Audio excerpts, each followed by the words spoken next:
Assalamualaikum warahmatullahi wabarakatuh. Halo, berjumpa lagi dengan saya, Eni Yulianti. Di video kali ini, saya akan memaparkan materi menyampaikan kritik lewat senyuman. Kali ini kita akan belajar materi anekdot, teman-teman. Jadi, tujuan pembelajaran kali ini bagaimana kita dapat mengungkapkan kritikan, namun menggunakan bahasa yang baik dan menyenangkan. Karena kita tahu sendiri bahwa kritikan itu sebenarnya kebanyakan bernada negatif, ya kan? Atau ketika kita menerima kritikan, pasti akan menimbulkan ketidakenakan, ketidaknyamanan, bahkan sakit hati. Karena pada dasarnya ketika kita menyampaikan kritikan, kita menyampaikan kekurangan dari seseorang tersebut. Misalnya, saya tahu saya tidak begitu pandai, tetapi ketika ada orang lain yang mengkritik, kamu kok bodoh sih? Ketika hal itu disampaikan oleh orang lain, hal itu sangat menyakitkan, bahkan ada sesuatu yang menancap di hati kita. Jadi, di dalam materi ini, yuk mari kita sama-sama belajar menyampaikan kritikan dengan bahasa yang baik dan cara yang menyenangkan melalui teks anekdot.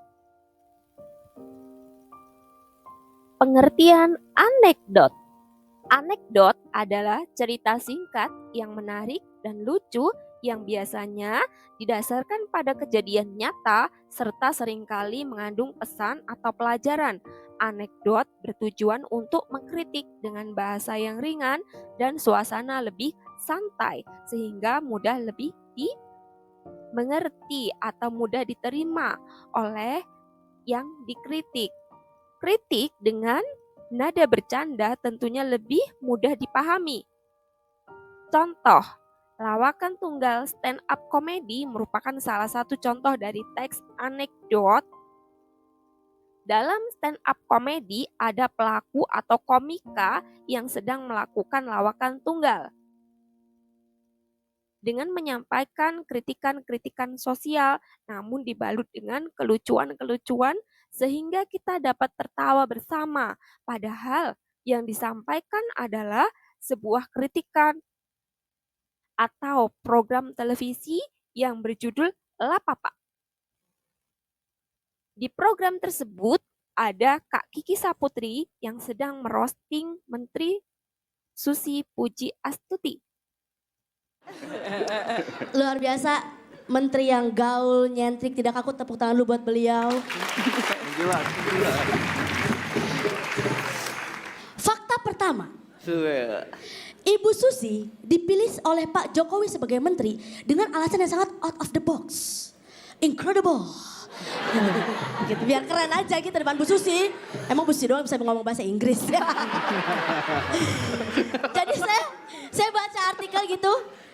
Pak Jokowi mengatakan bahwa beliau memilih Bu Susi sebagai seorang menteri karena Pak Jokowi butuh orang gila untuk melakukan terobosan. Sumpah. Ini menandakan apa? Ini menandakan bahwa di negeri ini banyak orang waras yang gak bisa kerja. Nah, itulah contoh dari sebuah kritikan yang dibalut dengan sebuah candaan sehingga menjadi tertawa semua. Nah, selanjutnya teks anekdot juga dapat berupa teks ya yang dapat kalian lihat di buku-buku paket yang kalian punya. Silahkan kalian temukan juga di internet. Inilah perbedaan materi antara teks anekdot di kurikulum 2013 dan kurikulum Merdeka. Kalau di kurikulum 2013, struktur teks anekdot terdiri atas 5, yaitu abstraksi, orientasi, krisis, reaksi, dan koda. Namun di kurikulum Merdeka hanya ada 3 saja atau sering disingkat dengan OKE. orientasi, komplikasi, evaluasi. Kali ini kita akan membahas mengenai struktur anekdot dalam kurikulum Merdeka. Orientasi, masa orientasi teman-teman di setiap awal permulaan di kelas 10 kalian akan melewati masa orientasi, masa pengenalan. Nah, struktur anekdot yang pertama adalah orientasi, yaitu adalah menceritakan awal mula kejadian yang dilengkapi dengan pengenalan tokoh. Itulah orientasi. Komplikasi merupakan bagian kerumitan cerita atau bagian inti cerita. Komplikasi. Ya. Kemudian evaluasi merupakan bagian akhir atau penyelesaian dari kisah yang dituliskan pada teks anekdot tersebut. Nah, evaluasi bersifat opsional, boleh ada ataupun tidak. Baik, di tahapan selanjutnya kita akan bahas mengenai kebahasaan teks anekdot. Kebahasaan teks anekdot yang pertama adalah pertanyaan retoris. Pertanyaan retoris adalah pertanyaan yang sesungguhnya si penanya telah mengetahui jawaban tersebut. Lalu, apa gunanya pertanyaan retoris? Pertanyaan retoris gunanya adalah untuk menekankan atau penekanan maksud dari kalimat yang diucapkan tersebut oleh si penanya. Contohnya, apa cukup membeli dengan daun? Atau apa cukup membeli pakai daun? Kita semua tahu bahwa membeli itu pakai uang. Tentunya tidak bisa kan? Nah, tentunya si penanya sesungguhnya sudah tahu jawabannya. Tidak mungkin membeli pakai daun. Nah, maksud dari kalimat tersebut tadi, maksud dari kalimat retoris tadi hanyalah untuk menekankan bahwa membeli itu tidak cukup pakai daun. Begitu. Nah, contoh yang selanjutnya, di sini siapa yang tidak ingin bahagia? Nah, semua orang tahu pasti jawabannya. Semua orang ingin bahagia, begitu ya? Nah, oke. Yang selanjutnya adalah mengenai majas. Majas, dalam majas ada beberapa levelnya. Ada yang sederhana, sedang, dan sangat kasar. Nah, pada kesempatan kali ini kita akan membahas mengenai majas sindiran. Setelah kalian mengetahui jenis-jenis majas sindiran, tentunya diharapkan dalam materi ini kalian mengkritik dengan menggunakan bahasa yang tidak menyakitkan, dengan bahasa yang bisa dimengerti dan tidak menyakitkan. Begitu ya? Nah, oke, yang pertama ada majas ironi. Majas ironi adalah majas yang digunakan untuk menyindir secara halus.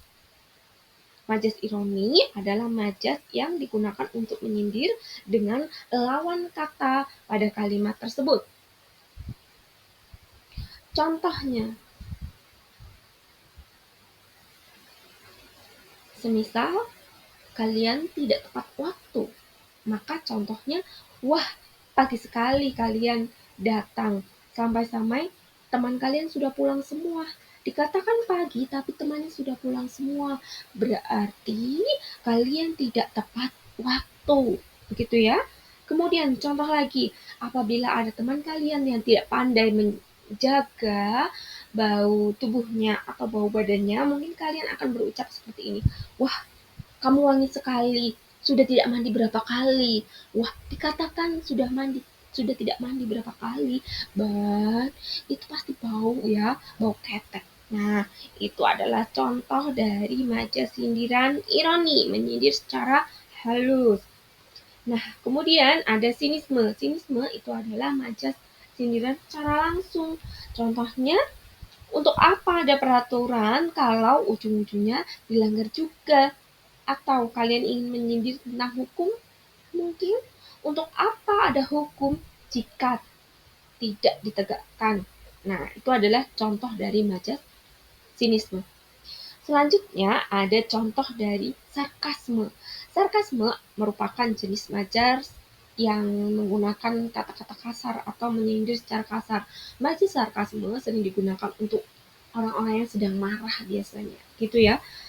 Contohnya, sudah tahu miskin maunya shopping melulu, ngimpi kali. Nah, itu adalah kata-kata yang sangat menyakitkan. Kemudian contoh yang selanjutnya, soal semudah ini masih belum bisa mengerjakan data.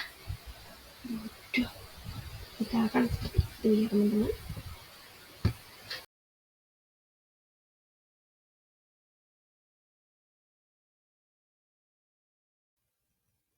Kebahasaan yang selanjutnya yaitu adalah kata kerja material. Kata kerja material adalah kata kerja yang menunjukkan aktivitas fisik atau dapat dilihat secara langsung. Berbeda dengan kata kerja mental. Jika kata kerja mental itu berkaitan dengan diri seseorang yang ada di dalam batinnya, jadi tidak dapat dilihat secara langsung. Kan jika kata kerja material itu adalah kata kerja yang dapat dilihat secara langsung atau orang tersebut sedang melakukan tindakan. Jadi dapat dilihat begitu karena melakukan tindakan. Sedangkan kata kerja mental itu adalah kata kerja yang ada dalam diri seseorang tersebut, tidak dapat dilihat oleh orang lain. Contohnya adalah merindukan, mempercayai, menyayangi. Kata merindukan, mempercayai, dan menyayangi itu hanya ada di dalam diri seseorang tersebut. Nah, kita tidak tahu orang tersebut percaya kepada diri kita atau tidak. Hanya orang tersebut yang mengetahuinya. Sedangkan kata kerja material itu sangat mudah contohnya karena dapat dilihat secara langsung. Contohnya adalah menyapu, memotong, memukul, mengangkat. Itu contoh dari kata kerja material. Berikut saya sajikan contoh anekdot yang berjudul lupa ingatan. Silahkan teman-teman sekalian dibaca hingga selesai. Lalu silahkan kerjakan kuis di bawahnya, yaitu lengkapi dengan struktur, kemudian temukan kebahasaannya. Tadi kan saya sudah menjelaskan hingga selesai. Silakan Anda kerjakan, boleh ditulis di kolom komentar ataupun di buku kalian masing-masing. Kemudian mintalah kepada gurumu untuk mengoreksinya.